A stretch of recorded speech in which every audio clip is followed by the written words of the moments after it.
বাংলাদেশের ক্রিকেট নিয়ে দীর্ঘমেয়াদী উন্নয়ন পরিকল্পনা রয়েছে প্রধান কোচ চন্ডিকা হাথুর সিংহের।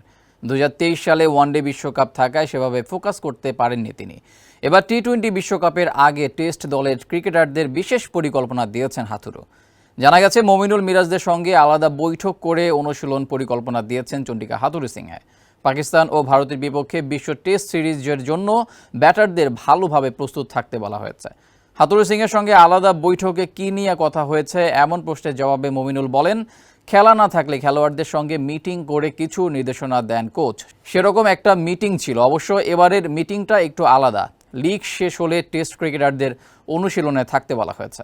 ওয়ালটন ফ্যানের অ্যারোডাইনামিক ব্লেড ঘরের কোনায় কোনায় ঠান্ডা বাতাস ছড়িয়ে হাওয়া বদলে নেয়। বিসিবি থেকে অনুশীলনের ব্যবস্থা করা হবে। হাথুরু সিংহের বিশেষ পরিকল্পনায় কারা অনুশীলন করবে জানতে চাওয়া হলে ক্রিকেট পরিচালনা বিভাগের চেয়ারম্যান জালাল ইনুস বলেন, জাতীয় দলের পুলের ক্রিকেটারদের অনুশীলনে রাখার একটা পরিকল্পনা করা হয়েছে।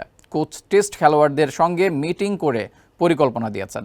বিসিবি এখন কোচের পরিকল্পনা অনুযায়ী অনুশীলনের ব্যবস্থা করবে, কারণ বিশ্বকাপ শেষের পরপর 2টি টেস্ট সিরিজ খেলা হবে।